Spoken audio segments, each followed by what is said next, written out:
I thought my boyfriend was the love of my life until I discovered he was drugging me at night. Lately, I've been waking up still exhausted.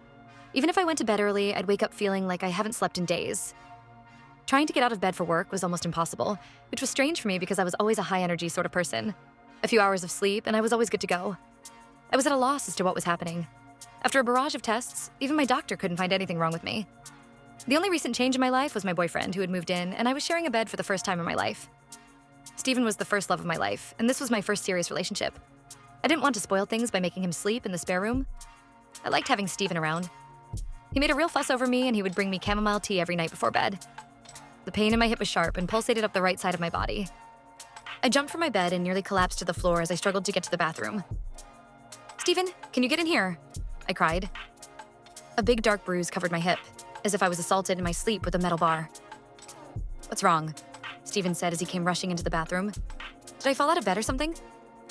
Steven had a weird expression on his face. I could swear he looked guilty about something. "Probably, I don't know." His response was dismissive, which sent my brain spiraling with all sorts of thoughts. "This is not normal, Steven. I think there's something wrong with me." "You should probably see a doctor then," he coldly said before quickly leaving the bathroom.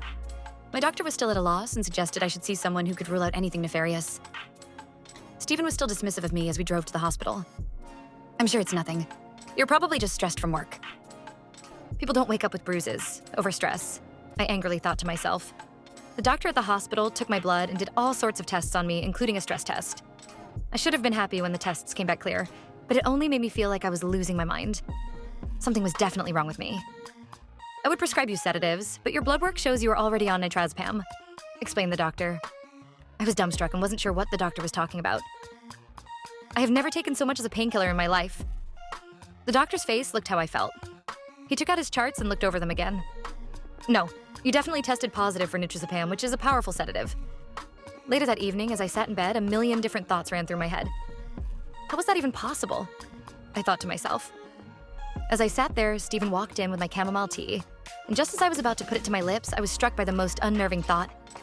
The realization that my boyfriend was drugging me hit me like a ton of bricks and filled me with a dread I had never felt before. I emptied the contents of the cup down the sink in the bathroom before jumping back into bed. "Was it hot enough for you?" asked Steven as he jumped into bed beside me. "Perfect as always." I felt as if I was lying beside a complete stranger. Had I ever really known him? I thought to myself as I lay there terrified he was doing unimaginable things to me while I slept. I must have drifted off at some stage because when I woke up, the room was a mess and Steven was nowhere to be seen. My body ached all over, and it felt like I was in a fight. What the hell was he doing to me in my sleep? I thought,